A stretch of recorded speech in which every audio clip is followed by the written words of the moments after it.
Théo,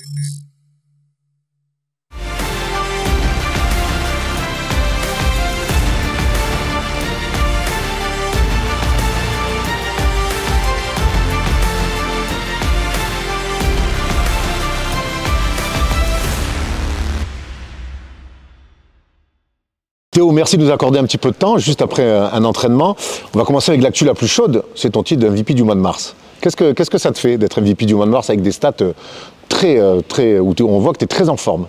Ça fait très plaisir. Je pense que c'est la 4e nomination, si je ne me trompe pas. Donc, d'être enfin élu après ces 3 autres nominations avant, ça montre qu'en persévérant, on peut atteindre cet objectif. Et après, je pense que c'est un reflet de ma saison et en même temps de la forme de l'équipe qui récemment, Betclic Elite, est vraiment satisfaisant.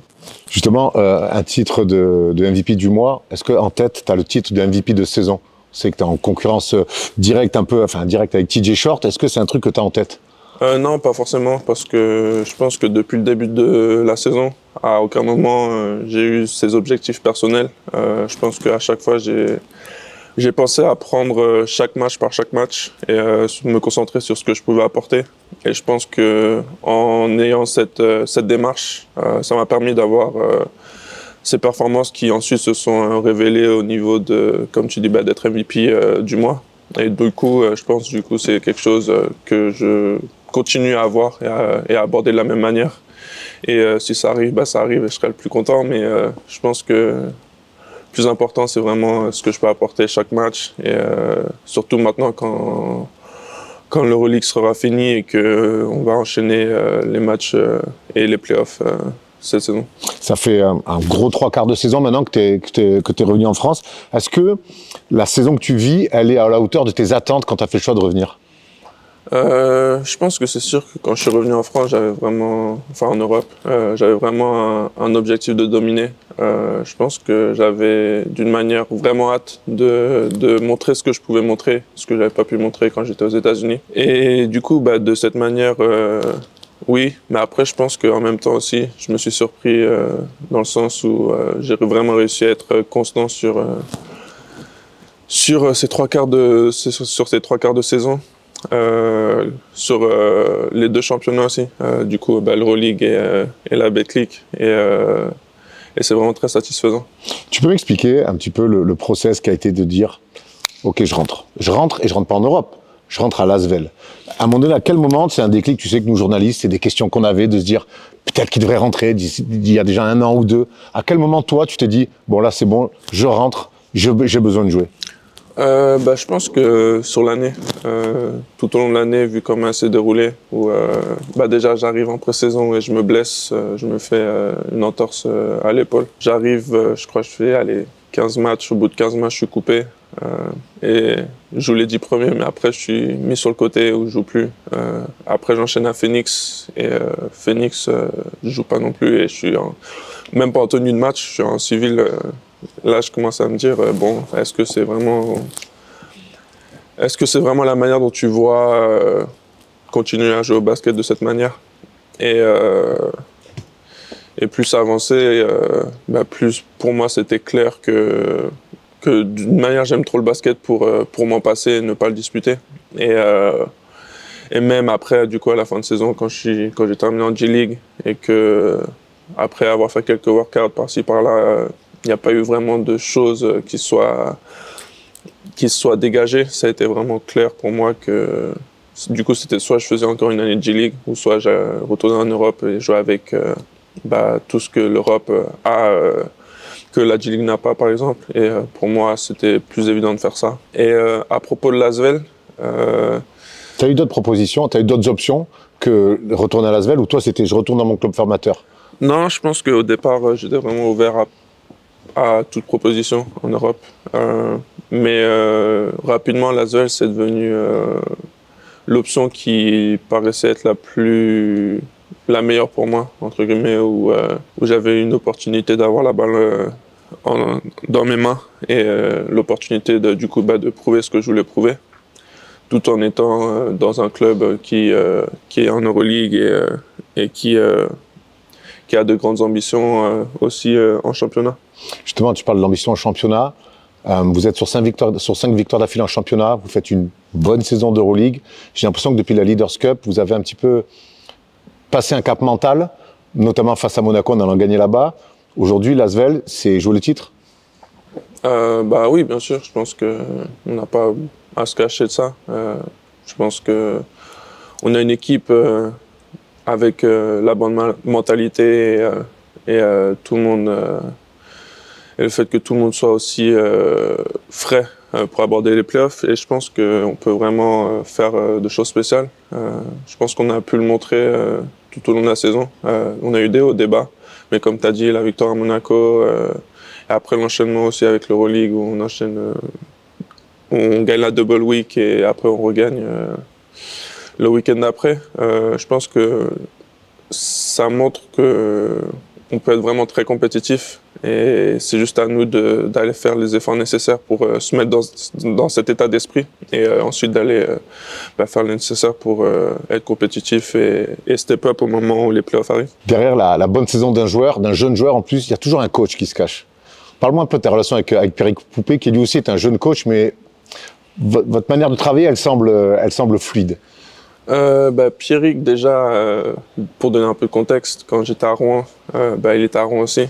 Du coup, et ma mère, quand elle était kiné du club, j'étais c'est la famille un peu, du coup. Du coup, je le connaissais un peu d'avant.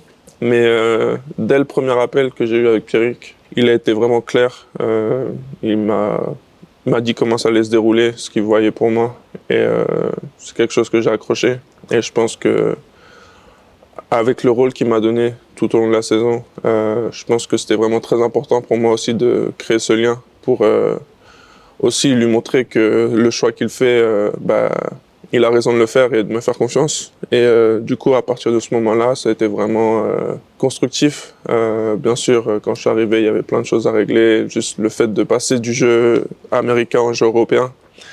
Mais en même temps, c'était un vrai challenge et c'est quelque chose que j'ai pris à cœur parce que je savais que ça allait m'aider. Et juste de cette manière, ça a amélioré notre relation. Et du coup, depuis, c'est resté sur ça. Mais je pense que c'est sûr, comme tu as dit, il y a beaucoup de facteurs qui m'ont aussi aidé à être aussi performant cette saison. Tu disais que tu t'es même surpris cette année sur la grosse saison que tu es en train de faire. Sur quoi tu t'es surpris le plus ? Je dirais le fait d'être attendu chaque match et de répondre aux attentes sur une longue période. Je pense que auparavant j'ai pu montrer, même quand j'étais en NBA, j'ai eu des stretches où aller 5-6 matchs où j'étais performant, ou même pas, même en France. Mais être capable de le faire sur, par exemple, la série d'Euroleague où je bats le record all-time de matchs à plus de 20 dévals dessus, je crois. Ces facteurs-là qui montrent que j'ai vraiment été très régulier. Sur ça, je pense que c'est la plus grosse chose dont je suis le plus satisfait, comme je disais, d'être attendu, mais de répondre aux attentes et même de les surpasser. Tu partages souvent le terrain aussi avec Nando De Colo qui sort du banc.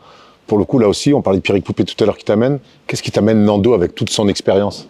Beaucoup de choses. Je pense que dès le premier jour, c'était vraiment facile de voir comment je pouvais prendre exemple sur lui.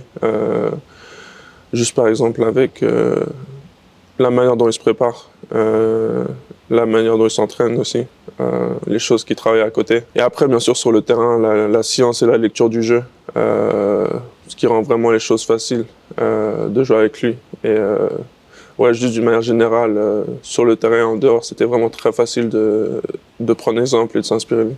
Théo, t'es parti en 2019, tu avais quitté le championnat de France, tu le retrouves donc en 2024-2025. Est-ce qu'il a évolué ce championnat et comment ? Oui, bien sûr, je pense qu'il a vraiment évolué du bon côté. Déjà, le fait qu'il y ait 3 équipes en Euroleague, ça montre un peu déjà l'étendue du championnat, mais pas que, parce que, par exemple, Le Mans gagne la Leaders Cup, Cholet était premier jusqu'à une grande partie de la saison, jusqu'à pas longtemps. Et il y a beaucoup d'équipes qui surprennent les autres. Je pense qu'il a vraiment évolué du d'une très bonne manière et c'est vraiment très satisfaisant pour le basket français en général. Il y a de grandes possibilités que tu partes cet été. Je ne vais pas te demander où. On parle de grands clubs d'Euroleague. Mais moi, j'ai envie de te demander, est-ce que tu penses encore à la NBA? Tu as 23 ans seulement. La NBA, ouais, bien sûr, d'un côté, si je dois faire ma carrière, bien sûr que j'adorerais y retourner. Après, je pense qu'il y a aussi le timing et l'opportunité qui doivent se présenter au bon moment. Et du coup, en plus, le timing sur le mercato européen, il est différent que celui aux États-Unis. Donc, sur ça, je suis encore vraiment dans le flou. Et après, c'est aussi quelque chose que je laisse aux agents de gérer. Et comme je disais, à chaque fois, j'essaie de me concentrer sur tout ce que j'ai en face de moi, les entraînements, les matchs, pour vraiment en tirer le meilleur de chaque situation. Et ensuite, après, je ferai les comptes quand ce sera le moment de le faire.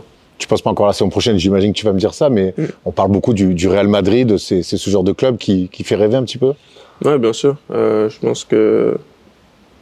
pense qu'avec une saison réussie comme j'ai pu la faire, je pense que pour moi, le next step en Euroleague, ça serait d'avoir un apport similaire dans une écurie qui joue le haut de tableau et qui a de grosses ambitions. Et du coup, c'est sûr que tous ces clubs historiques qu'on connaît tous, ça serait un plaisir de jouer pour eux aussi. Parlons un petit peu du Thunder, la franchise qui t'a drafté. C'est la meilleure équipe de NBA cette saison, en cette saison régulière. Est-ce que tu es surpris de voir comment cette équipe s'est construite et ce qu'elle est devenue? Non, je suis pas surpris parce que déjà quand j'étais là-bas, j'ai vu un peu les fondations et comment et la manière dont la franchise elle était dirigée. Et je pense que c'est vraiment ça montre vraiment le travail qu'ils ont fait où ils sont passés du bas de tableau à la première place aussi rapidement. Je pense que c'est vraiment en rapport avec la culture et l'organisation. Et du coup, non, je suis vraiment pas surpris sur ça. Shai MVP ou pas? Oui, bien sûr. Je pense que les stats et la régularité qu'il a cette année, en plus avec le classement qu'ils ont premier en NBA, je pense que c'est clair qu'il doit être MVP. Je pense que comme je disais, le classement c'est quelque chose qui est à prendre en compte et le meilleur joueur dans la meilleure équipe, je pense que c'est la meilleure manière d'être récompensé. Tu les vois champions aussi cette année? Ouais, après je pense que les playoffs, tout peut arriver. Et on sait très bien que c'est une équipe jeune qui montre un peu d'expérience. Mais comme je disais, avec la culture et l'organisation qu'ils ont, je ne verrais pas pourquoi ça changerait au moment d'aller au playoff. Est-ce que tu es encore en contact avec des joueurs du Thunder? Oui, de temps en temps, les coachs aussi. J'ai vraiment eu l'opportunité de créer de très bonnes relations là-bas. On va savoir qui, Théo. Du coup, j'ai parlé à Shai, Lou Dort, Aaron Wiggins. Après, bien sûr, il y a des joueurs qui sont partis aussi, du coup, dans d'autres équipes. Mais après aussi les coachs, du coup, coach D.A., qui était mon coach personnel pendant que j'étais là-bas, où j'ai vraiment eu de très bonnes relations avec lui. Quand tu dis coach D.A., c'est qui? David Akinyoye. On a parlé de l'Asvel, on a parlé d'OKC. Je veux qu'on parle d'une autre équipe qui te tient à cœur, c'est l'équipe de France. Tu étais là lors de la dernière fenêtre qui était autorisée aux joueurs d'Euroleague. Parlons un petit peu du rapport que tu as au nouveau sélectionneur Freddy Fotous, qui est un coach d'attaque, qui est un ancien meneur de jeu. Quelle relation vous avez eue sur les premiers matchs? Pour moi, c'était vraiment clair. Je pense qu'il m'a vraiment bien expliqué comment il voyait les choses pour moi. Et c'est quelque chose que j'ai adhéré. Et juste d'une manière générale, je trouve que c'était vraiment très constructif et que ça m'a permis d'apprendre beaucoup. Depuis la Coupe du Monde, le fiasco de la Coupe du Monde un petit peu, en 2023, il y a beaucoup de débats autour des meneurs de jeu. Est-ce que tu as la sensation qu'il y a une vraie place à prendre pour s'installer sur un poste de meneur de jeu dans la durée en équipe de France?